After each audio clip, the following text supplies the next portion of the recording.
السلام علیکم ورحمۃ اللہ وبرکاتہ۔ پیارے دوستوں، معزز سامعین، ڈاکٹر فیصل اسد حاضر خدمت ہے۔ رمضان شروع ہوا چاہتا ہے۔ کچھ ملکوں میں کل سے انشاءاللہ پہلا روزہ ہوگا، اور کچھ ملکوں میں شاید ہفتے کے روز سے پہلا روزہ شروع ہو جائے گا۔ اللہ تعالی ہم سب کو توفیق دے کہ ہم اس رمضان المبارک کی زیادہ میں زیادہ رحمتیں برکتیں سمیٹ سکیں۔ جو کچھ بھی اس وقت حالات جا رہے ہیں، اس میں ہمیں اللہ کی طرف رجوع کرنے کی پہلے سے زیادہ ضرورت ہے۔ رمضان میں ہم سب کا جذبہ بھی زیادہ ہوتا ہے، ہم سب کو اللہ توفیق بھی زیادہ دیتا ہے، اور ہمارے اندر سے ایک امنگ ابھرتی ہے کہ ہم اپنی غلطیوں کی معافی مانگیں اور زیادہ میں زیادہ اللہ کی عبادت کرنے کی اور اپنے معاملات کو بھی ٹھیک کرنے کی کوشش کریں۔ میں جس بات کی طرف توجہ دلاتا رہوں گا اس رمضان میں آپ کو، کم سے کم وقت لے کر وہ رمضان کے بارے میں باتیں ہوں گی۔ انشاءاللہ ہم اپنی اس سیریز کا سلسلہ جو ہم نے جاری رکھا ہوا تھا آیات یعنی کہ دی ایویڈنس، وہ انشاءاللہ رمضان کے بعد ہم اس کو دوبارہ شروع کریں گے۔ آج کی نشست میں گفتگو ہمیں کرنی ہے وہ اس خاص عبادت کے بارے میں کرنی ہے جو رمضان کے ساتھ ہی ہمارے ذہنوں میں آتی ہے۔ اور ایک تو رمضان میں ظاہر ہے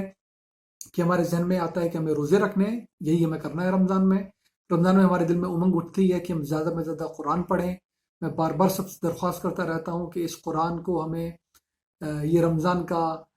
واقعی رمضان کے مہینے میں دیا گیا تھا، ہم سب جانتے ہیں۔ اس میں یہ کوشش کریں، اس رمضان سے شروعات لیں۔ کچھ وقت بھی زیادہ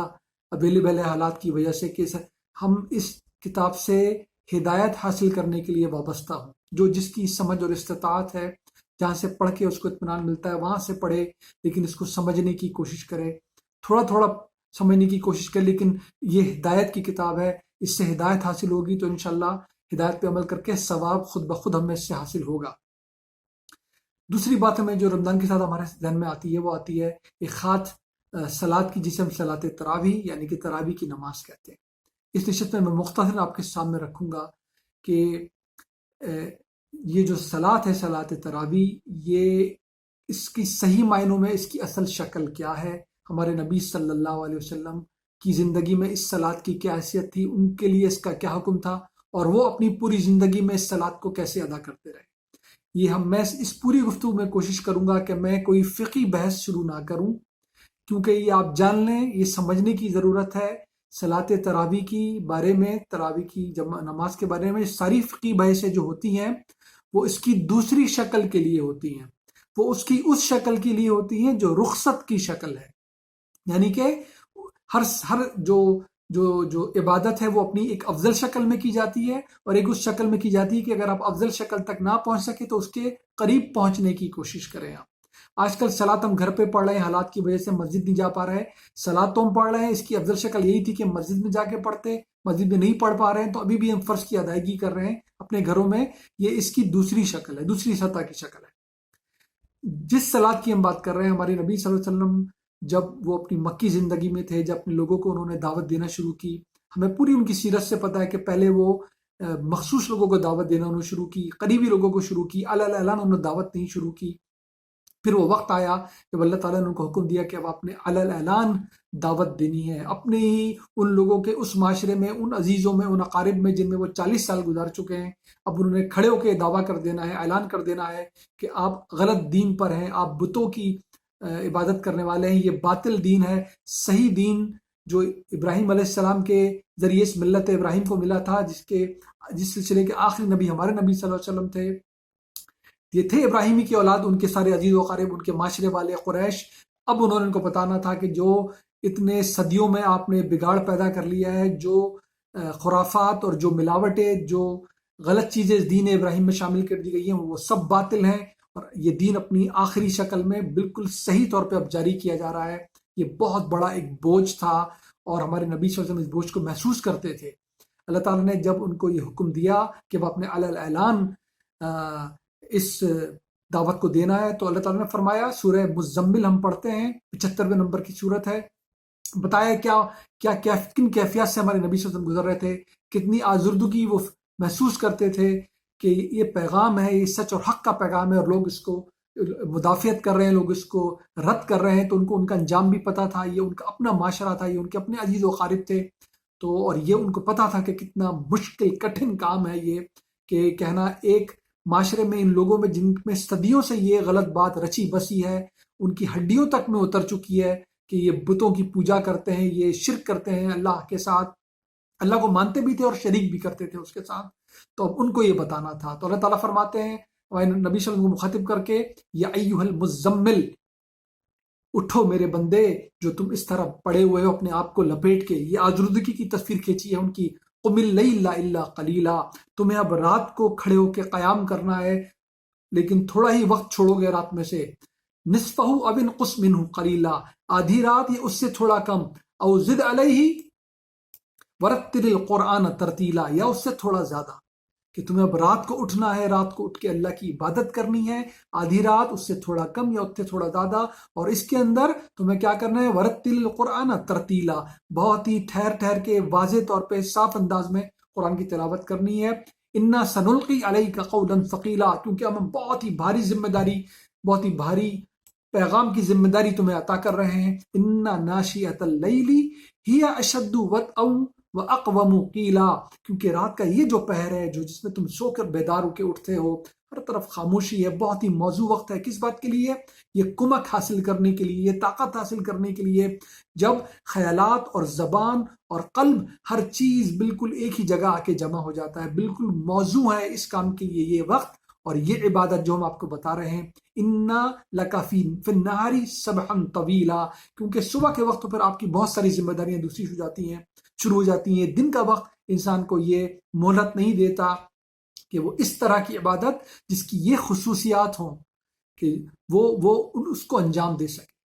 تو یہ وہ وقت تھا مکی زندگی میں ہی جب ہمارے نبی صلی اللہ علیہ وسلم کو اس صلاۃ کی حکم دے دیا گیا۔ ہم سب جانتے ہیں کہ باقی مسلمانوں پہ 5 وقت کی صلاۃ فرض کی گئی، ہمارے نبی صلی اللہ علیہ وسلم پہ یہ 6ٹھی ذمہ داری بھی دی گئی اس صلاۃ کی۔ کیوں دی گئی؟ کہ جو ان کا منصب نبوت تھا، منصب رسالت تھا، جو چیلنجز درپیش تھے، جس طرح کی مشکل کا ان کو سامنا تھا، اللہ تعالیٰ نے کہا اس سے نبرد آزما ہونے کے لیے بہت ضروری ہے کہ آپ کو کمک فراہم کی جائے، اور یہ طاقت فراہم کرنے کا، بات کو بہترین طریقے سے سمجھنے کا اور اپنے اندر سمو لینے کا، اس پوری کیفیت کو اپنے اندر محسوس کرنے کا، اس سے انرجی حاصل کرنے کا، اس سے بہتر کوئی وقت نہیں ہے۔ تو اندازہ کریں کس جگہ پر، کس بیک گراؤنڈ کے ساتھ یہ ہدایت ہمارے نبی صلی اللہ علیہ وسلم کو دی گئی، اور کیا ان کے لیے نسخہ تجویز کیا اللہ سبحانہ وتعالیٰ نے کہ آپ نے صلاۃ پڑھنی ہے اس وقت اٹھ کے، اور اس میں قرآن کی تلاوت کرنی ہے۔ ظاہر ہے میسج تو قرآن کے ذریعے ہی دیا جا رہا ہے۔ جب ہمارے نبی صلی اللہ علیہ وسلم کے صحابہ کرام کو یہ پتہ چل گیا کہ جی یہ وہ خاص صلاۃ ہے جو ہمارے نبی صلی اللہ علیہ وسلم ادا کر رہے ہیں، تو انہوں نے کیا کیا؟ ظاہر ہے وہ پاکیزہ لوگوں کی جماعت تھی، وہ قدسیوں کی جماعت تھی، انہوں نے بھی اس صلاۃ کو قائم کرنا شروع کیا۔ اللہ تعالیٰ نے ان کو اسی سورہ مبارکہ میں، سورہ مزمل کی آخری آیت میں کہا کہ اب ہم دیکھ رہے ہیں کہ آپ کے ساتھی بھی صلاۃ کو قائم کر رہے ہیں، اور ہم یہ جانتے ہیں کہ جی ان میں سے کچھ کمزور بھی ہیں، کچھ بیمار بھی ہیں، کچھ کو صبح اٹھ کے کام کاج پہ، روزگار پہ جانا پڑتا ہے، کچھ کو اللہ کی راہ میں لڑنے کے لیے نکلنا پڑتا ہے، لہٰذا کسی کو مشقت میں نہیں ڈالنا۔ ان میں سے جو جتنا اٹھ کے عبادت کر سکے اور جتنی قرآن کی تلاوت کر سکے اس کو قبول کیا جائے گا۔ باقی لوگوں پہ ہمارے نبی صلی اللہ علیہ وسلم کے علاوہ یہ صلاۃ تطوع کی صلاۃ تھی، یعنی کہ جن کو اپنی زبان میں نفل کی صلاۃ کہتے ہیں۔ پڑھ لیں تو کیا ہی بات ہے، کیا ہی مرتبے ہیں، نہ بھی پڑھیں تو کوئی مواخذہ نہیں ہوگا۔ میں ابھی تک آپ کو بات بتا رہا ہوں جو ہمارے نبی صلی اللہ علیہ وسلم کی زندگی میں بات ہو رہی ہے۔ ہمارے نبی صلی اللہ علیہ وسلم اس صلاۃ کو، جس کو ہم تہجد کی صلاۃ کہتے ہیں یا صلاۃ اللیل کہتے ہیں، یعنی کہ جس صلاۃ کو ہم تراویح میں صلاۃ التراویح، رمضان میں صلاۃ التراویح کہتے ہیں، تراویح کی نماز، ہمارے نبی صلی اللہ علیہ وسلم یہ اس حکم کے بعد سے لے کر اپنی ساری زندگی اس صلاۃ کو ادا کرتے تھے۔ رات کے وقت، تہجد کے وقت، صلاۃ اللیل کے طور پہ۔ ان کے لیے صرف رمضان میں یہ روٹین نہیں تھا، بلکہ رمضان سے اندر باہر یہی روٹین تھا۔ وہ اکیلے اٹھ کے اپنے رب کے آگے حاضری دیتے تھے، سربہ سجود ہوتے تھے۔ جو ان کے اصحاب کرام تھے وہ بھی رات کو اٹھ کے اکیلے اپنے جگہوں سے یہ صلاۃ اٹھ کے ادا کرتے تھے۔ جیسے کہ باقی صلاۃ کا افضل طریقہ جماعت کے ساتھ ادا کرنا ہے اور دوسری شکل میں بغیر جماعت کے ساتھ ادا کرنا، اس صلاۃ کا افضل طریقہ اکیلے ادا کرنا ہے۔ رمضانوں میں جذبہ بڑھ جاتا ہے تو ہم سب کر لیتے ہیں، بغیر رمضان کو اللہ جنہیں توفیق دیتا ہے وہ بھی کرتے ہیں۔ ہمارے نبی صلی اللہ علیہ وسلم بغیر رمضان کے بھی ہر رات کو اس صلاۃ کو ادا کرتے تھے۔ یہ بتانا مقصد ہے آپ کو، ابھی تک فقہ شروع نہیں ہوا، فقہ اس کے بعد کی بات ہے۔ تو یہ میرے ذہن میں یاد رکھیں میرے پیارے بھائیوں، ہمارے ذہنوں میں یہ رمضان کے ساتھ جڑی ہوئی ہے، کیونکہ ہم نے بچپن سے یہی سنا ہوتا ہے۔ حقیقت اس صلاۃ کی یہ ہے کہ یہ صلاۃ اللیل ہے، یہ تہجد کی صلاۃ ہے، جس کا حکم ہمارے نبی صلی اللہ علیہ وسلم کو دیا گیا تھا۔ بہت ہی بڑے بڑے اس کے فوائد ہیں، اس کی خصوصیات ہیں۔ یہ وقت ہے اللہ کے سامنے گڑ گڑانے کا، یہ وقت ہے اللہ کے سامنے اپنی غلطیوں پہ معافی مانگنے کا، یہ وقت ہے اللہ کے ساتھ اپنی حاجات پیش کرنے کا، یہ وقت ہے اللہ تعالیٰ سے ہم ضعیف ہیں، ہم گناہ گار ہیں، غلطیوں پہ نادم بھی ہوں، اور جن کچھ مسائل کا ہمیں سامنا کرنا پڑتا ہے اللہ تعالیٰ کے لیے اس سے مدد چاہیں۔ یہ وہ وقت ہے کہ ابھی دنیا آپ نے شروع نہیں کی ہوتی۔ ایسا نہیں کہ آپ اٹھ تو چکے ہیں اپنے کام کاج میں، صلاۃ کا وقت آ گیا، آپ صلاۃ پڑھ لیں۔ اس وقت چاہے تو آپ سوتے رہتے ہیں، آپ نیند کی قربانی دے کے اٹھتے ہیں۔ صرف آپ ہوتے ہیں اور آپ کا پروردگار ہوتا ہے، وہ مالک ہوتا ہے، وہ خالق ہوتا ہے، وہ روز جزا کا مالک ہوتا ہے۔ اس صلاۃ کی اہمیت بہت بڑی ہے۔ اللہ تعالیٰ نے ہمیں ایک اور جگہ قرآن میں سنوایا، ہمارے نبی سے مخاطب کر کے، اقم الصلاۃ لدلوک الشمس الی غسق اللیل وقرآن الفجر ان قرآن الفجر کان مشہودا، کہ صلاۃ کو قائم کیجیے اس وقت جب سورج غروب ہو رہا ہوتا ہے، اور رات کے وقت بھی، اور فجر کے وقت جو تلاوت کی جاتی ہے اس کو تو باقاعدہ سنا جاتا ہے، اس کا مشاہدہ کیا جاتا ہے۔ وَمِنَ اللَّيْلِ فَتَحَجَّدْ بِهِ نَافِلَةً لَكَ عَسَىٰ أَن يَبْعَثَكَ رَبُّكَ مَقَامًا مَحْمُودًا۔ یہ سورہ بنی اسرائیل کی کچھ آیتیں واپس سامنے رکھ رہا ہوں۔ سورہ اسراء بھی کہتے ہیں کہ، اور خاص طور پر جو تہجد کی صلاۃ ہے یہ تو آپ کے لیے اضافی ہے، اور پوری امید کی جا سکتی ہے اس صلاۃ کے طفیل، اس صلاۃ اللیل، یہ تہجد کی صلاۃ کے طفیل، کہ جب اٹھایا جائے گا تو مقام محمود پہ فائز کیا جائے گا۔ تو میرے پیارے دوستوں، اس کی اہمیت ہم سمجھیں۔ یہ افضل شکل میں اکیلے پڑھنے کی ہے، یہ افضل شکل میں گھر پہ روزانہ، رمضان کے اندر بھی، رمضان سے باہر پڑھنے کی صلاۃ ہے۔ ہمارے نبی صلی اللہ علیہ وسلم کی سیرت سے جو پتہ چلتا ہے ہمیں کہ وہ یہ صلاۃ کس طرح ادا کرتے تھے، کہ وہ زیادہ میں زیادہ 11 رکعتیں ادا کرتے تھے۔ ابھی بھی ذہن میں رکھیں، ابھی میں فقہ کی بات نہیں کر رہا، فقہ کے اختلافات اس کے بعد شروع ہوتے ہیں، ابھی تو وہ بات کی جا رہی ہے اس پہ کسی کا کوئی اختلاف نہیں ہے، جس پہ 100% اتفاق ہے۔ ہمیں پتہ چلا وہ کم از کم اس کو کم بھی کر لیا کرتے تھے، وہ اپنے نوافل ادا کرنے کے بعد 2 کی شکل میں، کبھی 8 ایک ساتھ، کبھی 9 ایک ساتھ، اور بعد میں وہ 1 رکعت یا 3 رکعت ایک ساتھ پڑھتے تھے، جس کو ہم وتر کی صلاۃ کہتے ہیں۔ تو اس رات میں اٹھنے کے بعد وہ اپنے یہ رکعتیں پڑھنے کے بعد 2 کی شکل میں کبھی ملا کر بھی وہ اس کو ختم کرتے تھے، اور پھر 1 رکعت پہ اس کو ختم کر لیتے تھے، یا 3 رکعتیں ملا کے پڑھ لیتے تھے۔ اس کو وہ کہتے تھے صلاۃ اللیل، جس کو بعد ازاں، بہت بعد میں جا کے اس کو تراویح کا نام دیا گیا۔ ہمارے نبی صلی اللہ علیہ وسلم کی زندگی میں تو تراویح کا نام موجود ہی نہیں تھا۔ تو یہ اس کی افضل شکل ہے، یہ ہر رات کو اٹھ کے کرنے کا کام ہے، رمضان سے پہلے بھی، رمضان کے اندر بھی، رمضان کے بعد بھی۔ اللہ کرے رمضان میں یہ روٹین ہمارا بن جائے، ہم اس کی افضل شکل کو اپنا لیں۔ کوئی حرج نہیں ہے جب کبھی تراویح کا موقع ملے تو دوبارہ مسجدیں کھلیں، اس رمضان میں جو بھی اجازت ہو اس کے بعد ہو، اس میں ہم تراویح بھی پڑھ لیا کریں۔ اس سے اچھی بات اور کیا ہے کہ ہم تراویح مسجد میں بھی جا کے پڑھ لیں، لیکن اپنی اس صلاۃ کی بھی حفاظت کریں، اس کو اپنانے کی کوشش کریں۔ یہ 100% ضروری فرض نہیں ہے، لیکن کیوں نہ ہم اس کی افضل شکل کو پہچانیں اور آزردہ نہ ہو اس رمضان میں۔ اگر تراویح رمضان میں نہ بھی پڑھی جا رہی ہو اور آپ اس کو اپنی افضل شکل میں قائم کیے ہوئے ہوں، تو کیا ہی شاندار بات ہوگی کہ ہم اس کی اولین شکل پہ پہنچ جائیں، افضل شکل پہ پہنچ جائیں، اس شکل میں اس عبادت کو کریں جیسے ہمارے نبی صلی اللہ علیہ وسلم حکم ملنے کے بعد اپنی ساری زندگی کرتے رہے۔ اس سے اچھی بات اور کیا ہو سکتی ہے؟ جب دیکھا گیا ہے کہ مشکل ہو رہا ہے مسلمانوں کے لیے، یہ اب بات کی باتیں آ رہی ہیں، تو انہوں نے اجازت چاہی، ہمارے لیے اٹھنا مشکل ہے رات میں، تو کیا ہم اس کو عشاء کے بعد پڑھ سکتے ہیں؟ تو اجازت دے دی گئی، ٹھیک ہے، نفل عبادت ہے، عشاء کے بعد پڑھ لیا کریں۔ پھر ہوتے ہوتے ابو بکر صدیق، یہ سب متفقہ باتیں ہیں، ابو بکر صدیق کی زندگی میں یہ اس کی اسی طرح شکل رہی، اکیلے اٹھ کے جنہوں رات میں پڑھنا تھا رات میں پڑھا، کسی نے عشاء کے بعد پڑھنی تھی عشاء کے بعد پڑھ لی گئی۔ عمر رضی اللہ تعالیٰ کے زمانے میں کیا ہوا کہ جب لوگوں نے مسجد میں جمع ہو کر، یہ ہوا کہ گروہ میں لوگ بڑھ گئے، کچھ اونچی آواز میں پڑھا ہے، نیچی آواز میں پڑھا ہے، تو انہوں نے سب کو ساتھ جمع کیا، امام سامنے کر دیا ان کے کہ بھئی اس طرح اس کو منظم طریقے سے ادا کر لو۔ یہ سب متفق ہیں کہ عمر رضی اللہ عنہ خود اس میں شامل نہیں ہوئے تھے۔ اس کے آگے جو بحث ہے وہ فقہی بحث ہے کہ رکعتیں 11 ہوں گی کہ 20 ہوں گی کہ 60 ہوں گی، وہ جتنی بھی ہوں گی، یہ آپ دوسری شکل کی بات کر رہے ہیں، دوسری شکل میں فقہ شامل ہو جاتا ہے، اس میں آپ کو اپنے اپنے اطمینان کے مطابق کام کر لینا ہے، یہ ہمارا موضوع نہیں ہے۔ تو فقہی کوئی بحث ہمارا موضوع نہیں ہے، ہم نے یہ بات جاننے کی کوشش کی کہ ہمارے نبی صلی اللہ علیہ وسلم اپنی زندگی میں کیا کرتے رہے تھے، انہوں نے اس صلاۃ کو کس شکل میں قائم کیا ہوا تھا، رمضان کے اندر بھی رمضان کے باہر بھی، جس کو بعد ازاں تراویح کہا گیا۔ اس کی افضل شکل ہے اس کو اکیلے پڑھنا، اس میں آزردہ بالکل نہ ہو، اللہ یہ موقع دے رہا ہے تو افضل شکل پہ چلے جائیں،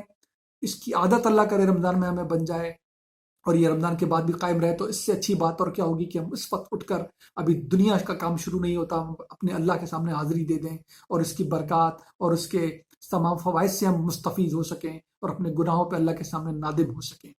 ایک بات اور بھی بتا دوں، یہ سیدھا سمجھنے کی بات ہے، ہمارے نبی صلی اللہ علیہ وسلم ہمیں دین دینے آئے تھے، اس کے فرائض ہمیں سمجھانے آئے تھے، اس کی ضروری چیزیں ہمیں سمجھانے آئے تھے۔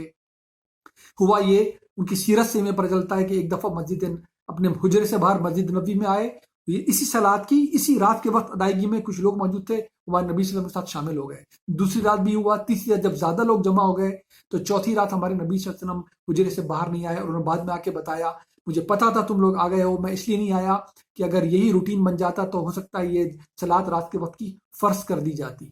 تو یہاں بالکل الٹا کیا ہمارے نبی صلی اللہ علیہ وسلم نے، اگر ان کو اسی کو یہی تاکید کرنی تھی اور یہی فرض بنانا تھا یا اسی طرح جماعت اس کی کروانی تھی افضل شکل کے بجائے، تو وہ اس کی تاکید کر دے، نہ کہ اس سے الٹا عمل کرتے۔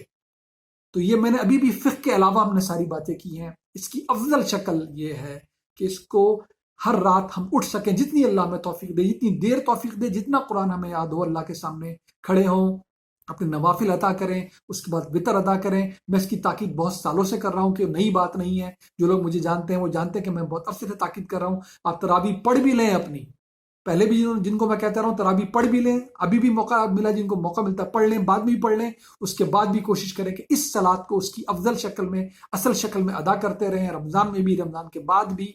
اور اللہ سے معافی کے خواستگار ہوتے رہیں، اللہ سے دعائیں کرتے رہیں۔ اللہ تعالیٰ میں رمضان کی تمام فیض و برکات سے بہرامند ہونے کی توفیق عطا فرمائے، اس کو بہترین رمضان ہمارے لیے بنائے، ہم صحیح معنوں میں اپنی صلات کو نکھاریں، سمجھ کر صلات ادا کرنے کی کوشش کریں، قرآن سے زیادہ میں زیادہ وابستہ ہوں، اس کو ہدایت کے لیے پڑھیں، اس کا ثواب ہمیں مل جائے گا، اور اس صلات کو اپنی افضل شکل میں بالکل ادا کرنے کی کوشش کریں۔ رمضان میں، رمضان کے بعد بھی تراویح کا موقع ملتا ہے، تطوع کی بات ہے، نوافل عبادات ہیں، وہ بھی پڑھ لیں، کوئی حرج نہیں ہے، بالکل اچھی بات ہے، لیکن اس صلات کو اپنی افضل شکل میں پڑھیں۔ اس رمضان میں تراویح اس طرح کی پڑھنے کا موقع نہ بھی ملے تو آزردہ نہ ہو، خوش ہو جائیں کہ اللہ تعالیٰ آپ کو افضل شکل میں اس عبادت کو ادا کرنے کی توفیق عطا فرما رہا ہے۔ اپنی دعاؤں میں یاد رکھیے۔ السلام علیکم ورحمۃ اللہ وبرکاتہ۔